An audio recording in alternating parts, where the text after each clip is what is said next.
Subscribe करें गुरुजी world और bell icon को प्रेस करें सबसे पहले सिलेक्शन के लिए। जय हिंद साथियों, आप सभी का स्वागत करता हूं आप सभी के अपने चैनल गुरुजी वर्ल्ड में। साथियों, आज इस क्लास में 50 ऐसे प्रश्न हम लोग देखेंगे जो परीक्षा में आपसे पूछे जाएंगे। यानी कि अगर आप इन 50 क्वेश्चंस को तैयार कर लेते हैं तो ये माना जा सकता है कि साथियों परीक्षा में आपकी 4 से 5 प्रश्न आपको इसी क्लास से देखने को मिलेंगे। चलिए, तो पूरी सामान्य ज्ञान के हर एक टॉपिक को कवर किया गया है इन सभी क्वेश्चंस के माध्यम से। तो पहला प्रश्न आपको आपकी स्क्रीन पर है, आपको बताना है कि इसका राइट आंसर क्या होगा कि जलियांवाला बाग नरसंहार किस वर्ष घटित हुआ था। तो कब साथियों हुआ था जलियांवाला बाग हत्याकांड? तो 1919 में हुआ था, यानी कि 1919 में हुआ था। ये बात आपको ध्यान रखना है, इसलिए अगर आपका आंसर यहाँ पर ऑप्शन नंबर बी है तो बिल्कुल करेक्ट है। उसके बाद देखिए, किसने कहा था तुम मुझे खून दो मैं तुम्हें आज़ादी दूंगा? तो साथियों किसने कहा था? तो सुभाष चंद्र बोस ने कहा था। ये आपको ध्यान रखना है, इसलिए आंसर अगर आपका है ऑप्शन नंबर डी तो बिल्कुल सही है। उसके बाद देखिए, अगले नंबर का प्रश्न है कि कोणार्क मंदिर का निर्माण जो किया था वो किसने किया था? साथियों किसने करवाया था कोणार्क मंदिर का निर्माण? तो नरसिंह देव प्रथम ने करवाया था। आंसर आपका जो जाएगा वो ऑप्शन नंबर बी के साथ जाएगा, और जिनका आंसर बी है तो बिल्कुल सही है। उसके बाद देखिए साथियों, के निम्नलिखित में से कौन सा एक किसी मृत व्यक्ति का स्मारक नहीं है? तो अगर बात करें, बीबी का मकबरा भी है, ताजमहल भी है, इत्माद-उद-दौला भी है। साथियों इत्माद-उद-दौला का मकबरा भी है, लेकिन चार मीनार नहीं है। अब नहीं है तो यही आपके प्रश्न का बिल्कुल सही उत्तर हो जाता है। आंसर आपका ऑप्शन नंबर सी के साथ। उसके बाद देखिए, नेक्स्ट नंबर का प्रश्न है कि सम्राट अशोक किसके उत्तराधिकारी थे? चंद्रगुप्त मौर्य के, बिंदुसार के, सुशीम के, या साथियों दशरथ के? तो यहाँ पर अगर बात करें बिंदुसार, आपको ध्यान रखना है इस प्रश्न का बिल्कुल सही जवाब अगर होगा तो वो ऑप्शन नंबर बी के साथ जाएगा।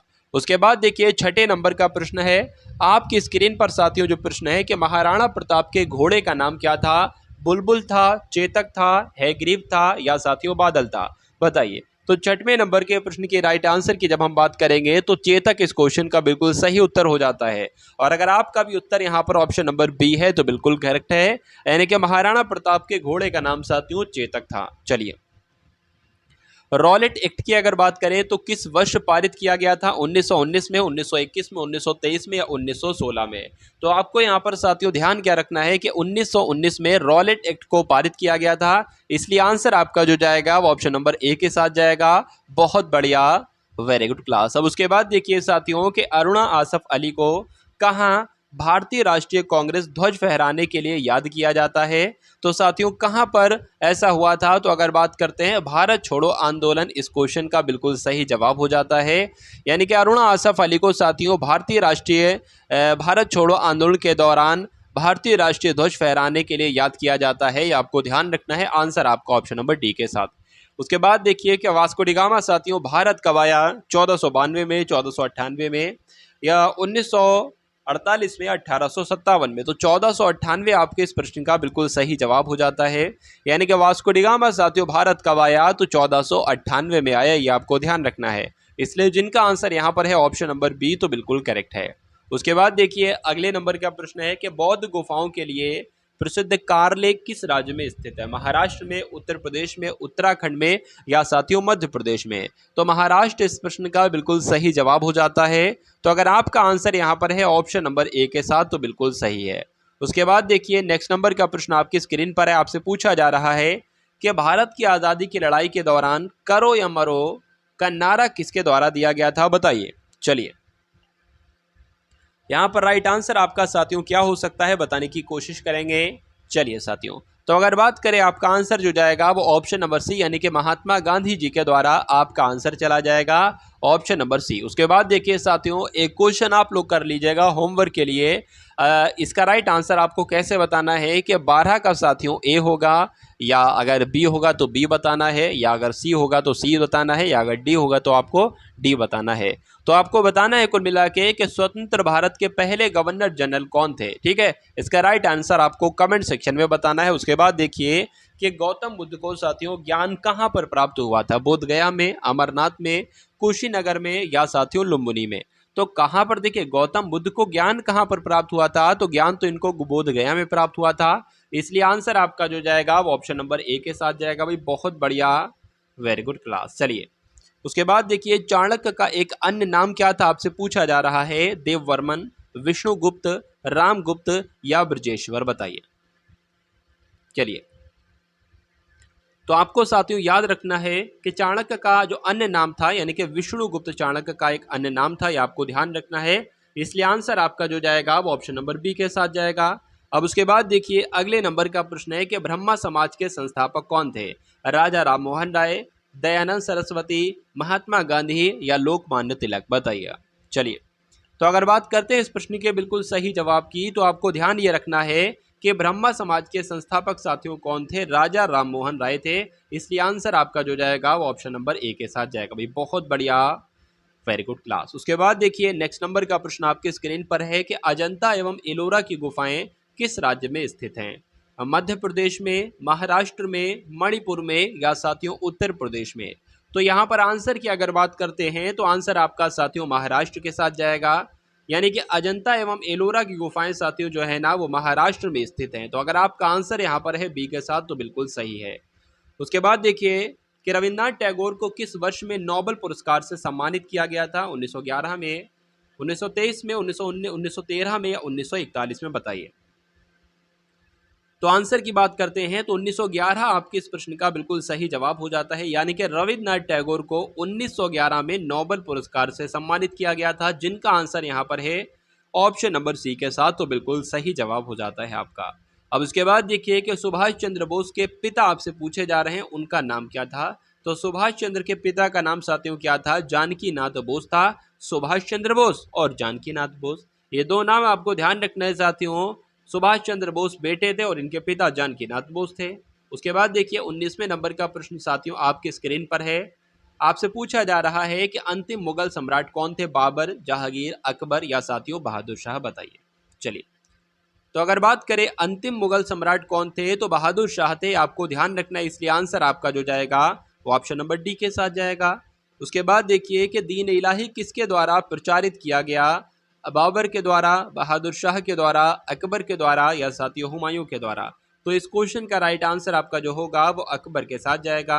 यानी कि दीन इलाही जो है वो अकबर के द्वारा प्रचारित किया गया, ये आपको ध्यान रखना है। आंसर अगर आपका है ऑप्शन नंबर सी के साथ तो बिल्कुल सही जवाब है आपका। चलिए, उसके बाद देखिए कि सीमांत गांधी किसे कहा जाता है? मोहम्मद अली जिन्ना को, महात्मा गांधी जी को, खान अब्दुल गफ्फार खान को या बाल गंगाधर तिलक को? बताइए।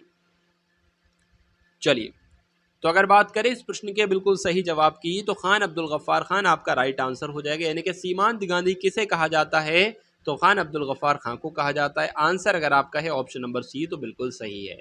उसके बाद देखिए कि भारत का राष्ट्रीय गीत किसने लिखा था? आपसे पूछा जा रहा है। रविन्द्रनाथ टैगोर ने, बंकिम चंद्र चटर्जी ने, मोहम्मद इकबाल ने या चित्रगुप्त ने? बताइए।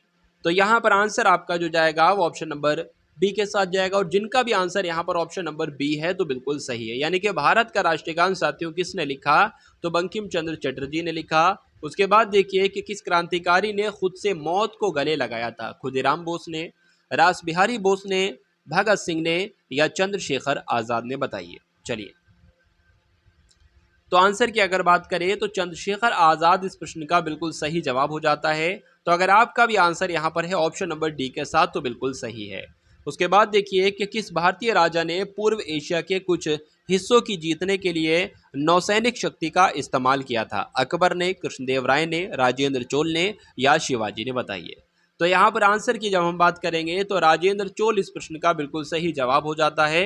तो अगर आपका भी आंसर यहाँ पर है ऑप्शन नंबर सी के साथ तो बिल्कुल सही है।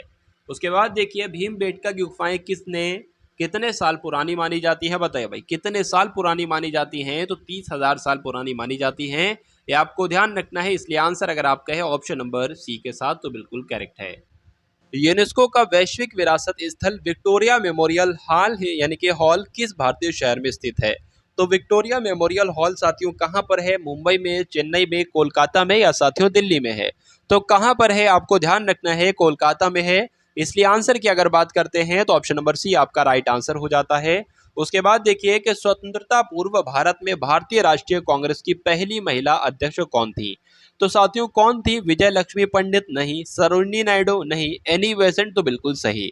यानी कि आपका आंसर जो जाएगा वो ऑप्शन नंबर सी के साथ जाएगा, और जिनका आंसर यहाँ पर सी है तो बिल्कुल करेक्ट है।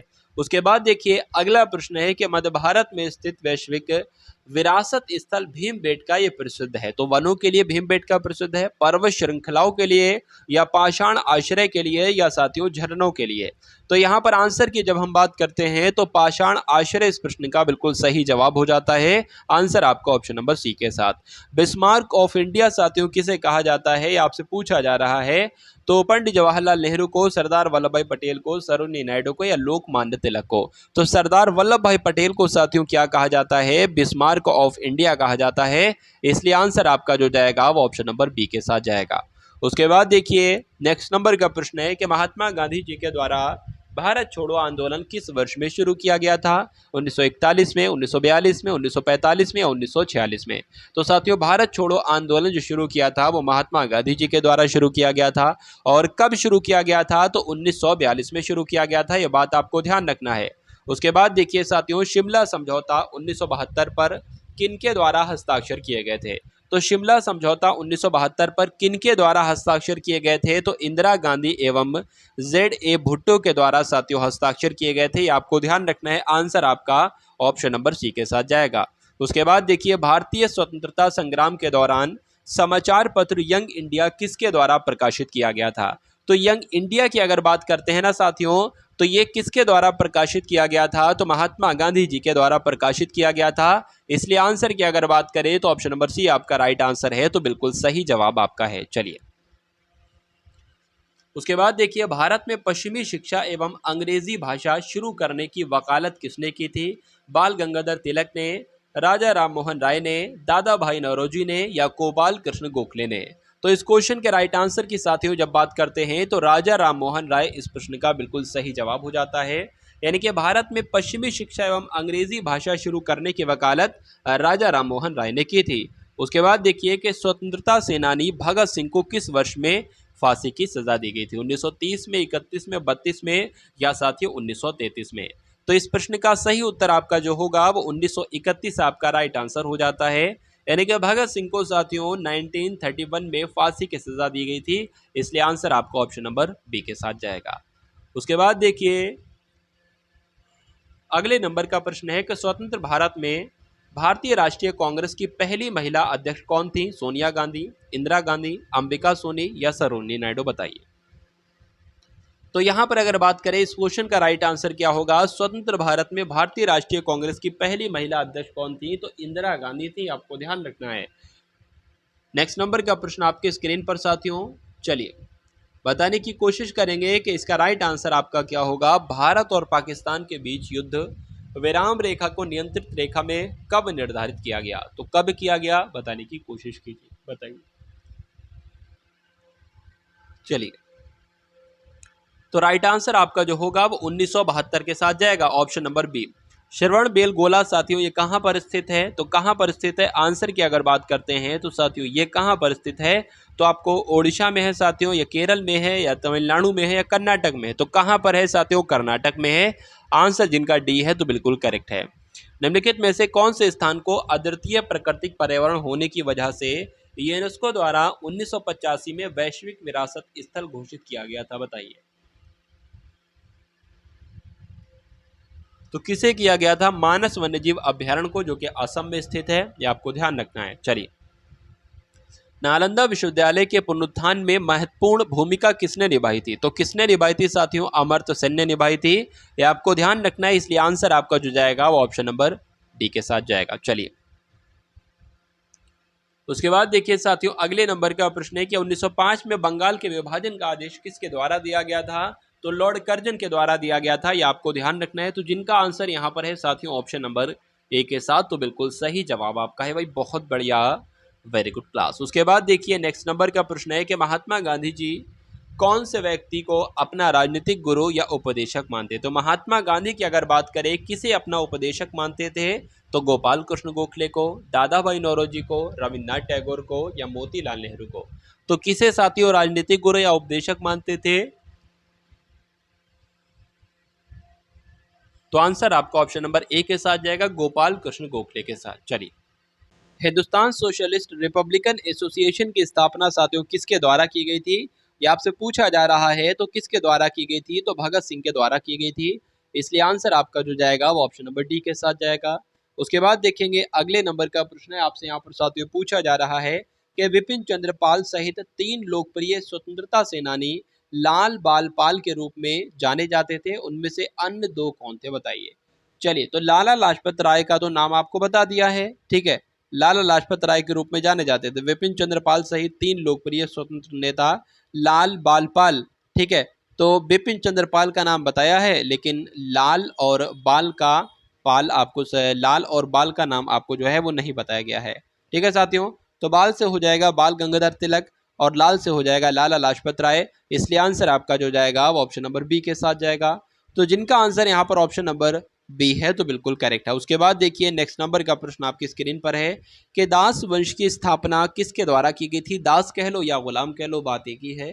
तो गुलाम वंश की स्थापना किसके द्वारा की गई थी साथियों, तो कुतुबुद्दीन ऐबक के द्वारा की गई थी। तो जाहिर सी बात है दास वंश की स्थापना किसके द्वारा की गई थी, तब भी आपका आंसर कुतुबुद्दीन ऐबक के ही साथ जाएगा। तो जिनका आंसर यहाँ पर है ऑप्शन नंबर ए के साथ तो बिल्कुल करेक्ट हो जाता है भाई, बहुत बढ़िया, वेरी गुड क्लास। उसके बाद देखिए दास वंश की स्थापना किसके द्वारा की गई थी। तो ये प्रश्न साथियों यहाँ पर रिपीट हो चुका है, लेकिन कुतुबुद्दीन ऐबक आपका राइट आंसर हो जाता है भाई, बहुत बढ़िया, वेरी गुड क्लास। चलिए नेक्स्ट नंबर का प्रश्न आपकी स्क्रीन पर है, जो बृहदीश्वरा मंदिर है किस प्रकार की सामग्री से बनाया गया था। तो साथियों साबुन बनाने के पत्थर से, ग्रेनाइट से, बलुआ पत्थर से या साथियों संगमरमर से, बताइए। चलिए, तो यहां पर अगर बात करते हैं तो आपको ध्यान रखना है ग्रेनाइट से बनाया गया था। जो आपका बृहदेश्वरा साथियों मंदिर था ना, बृहदेश्वरा मंदिर, ये साथियों ग्रेनाइट से बनाया गया था, इसलिए आंसर आपका ऑप्शन नंबर बी जाएगा। चलिए उसके बाद देखिए कि ऐसे जिए जैसे कि यह आपका आखिरी दिन है, ऐसी सीखो कि आप हमेशा जीवित रहेंगे, कि यह शब्द किसके द्वारा कहे गए हैं, इतना बताने की कोशिश कीजिए। महात्मा गांधी जी के द्वारा, पंडित जवाहरलाल नेहरू जी के द्वारा, या एपीजे अब्दुल कलाम जी के द्वारा, या चाणक्य जी के द्वारा। तो महात्मा गांधी इस प्रश्न का बिल्कुल सही जवाब हो जाता है। ये शब्द साथियों किसके हैं कि ऐसे जियो जैसे कि यह आपका आखिरी दिन है और ऐसे सीखो कि आप हमेशा जीवित रहेंगे। तो आंसर आपका ऑप्शन नंबर ए यानी कि महात्मा गांधी जी के साथ जाएगा। उसके बाद देखिए साथियों पंच सिद्धांतिका, बृहत संहिता और सांख्य सिद्धांत के लेखक कौन है। आर्यभट्ट हैं, ब्रह्मगुप्त हैं, भास्कराचार्य हैं या वाराह मिहिर हैं। चलिए तो यहाँ पर साथियों राइट आंसर की अगर बात करें तो वाराह मिहिर आपके इस प्रश्न का बिल्कुल सही उत्तर हो जाता है। तो पंच सिद्धांतिका, बृहत संहिता और सांख्य सिद्धांत के लेखक कौन है, तो वाराह मिहिर हैं। उसके बाद देखिए क्लास का अंतिम प्रश्न आपकी स्क्रीन पर है। आपसे पूछा यह जा रहा है कि स्वतंत्रता से पहले निम्नलिखित में से कौन सी एक फ्रांसीसी कॉलोनी नहीं थी। पुदुचेरी, पटना, सूरत, गोवा, बताइए। चलिए साथियों तो यहाँ पर अगर बात करते हैं स्वतंत्रता से पहले निम्नलिखित में से कौन सी एक फ्रांसीसी कंपनी नहीं थी, तो पटना नहीं थी, ये आपको ध्यान रखना है। बाकी पुदुचेरी भी थी, सूरत भी थी, गोवा भी थी, इसलिए आंसर आपका जो जाएगा वो ऑप्शन नंबर बी के साथ जाएगा। और जिनका आंसर यहाँ पर है ऑप्शन नंबर बी तो बिल्कुल करेक्ट है भाई, बहुत बढ़िया, वेरी गुड क्लास। तो ये साथियों सामान्य ज्ञान के आपने देखे 50 अति महत्वपूर्ण प्रश्न। उम्मीद करता हूँ प्रश्न आपको बढ़िया लगे होंगे, क्लास आपको पसंद आई होगी। अगर पसंद आई है तो क्लास को एक बार लाइक करके क्लास को शेयर कीजिएगा। मिलते हैं हम सभी लोग आने वाली वीडियो में। जय हिंद साथियों। सब्सक्राइब करें गुरुजी वर्ल्ड और बेल आइकन को प्रेस करें सबसे पहले सिलेक्शन के लिए। सब्सक्राइब करें गुरुजी वर्ल्ड और बेल आइकन को प्रेस करें सबसे पहले सिलेक्शन के लिए। सब्सक्राइब करें गुरुजी वर्ल्ड और बेल आइकन को प्रेस करें सबसे पहले सिलेक्शन के लिए। सब्सक्राइब करें गुरुजी वर्ल्ड और बेल आइकन को प्रेस करें सबसे पहले सिलेक्शन के लिए।